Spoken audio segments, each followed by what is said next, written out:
6:30. It has now been 2 years since the devastating Calf Canyon Hermit's Peak wildfire in northern New Mexico.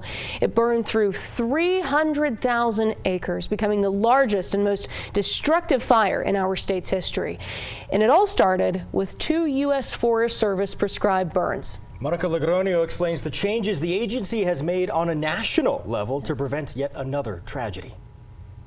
The U.S. Forest Service is changing its protocols when it comes to prescribed burns. It comes after the largest and most destructive wildfire in New Mexico history, Calf Canyon Hermit's Peak. We can utilize drones, we can utilize really platforms, so fixed wing or aircraft from a much higher elevation, but also we can use the Palm IR, where we may have an individual out on a prescribed burn where they're utilizing a phone, the technology from a phone or a specific Palm Pilot from the infrared capabilities to detect the heat. Southwest Region 3 Fire Director Jacob Nuttall says another important aspect is working on communication with the community and partners to make sure they know when a prescribed burn is happening. The Calf Canyon Hermit's Peak fire burned through more than 341,000 acres of land.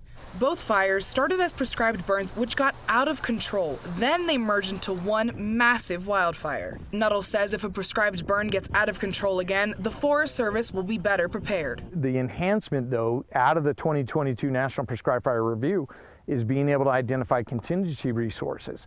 So those resources that may not be on site, they have to be within a 30-minute response to that prescribed fire. Another change is providing a pay boost for federal wildland firefighters, but that could go away. The biggest thing there is that we got bipartisan support for a permanent fix with the firefighter pay. Has it been substantial, what we've seen over the last couple of years in a temporary status? Absolutely. Some of that support comes from Representative Teresa Ledger Fernandez, who says she's actively pushing for a permanent increase in pay. They need to be paid what they deserve, but we also need to make sure that we take care of any health issues that arise from that work.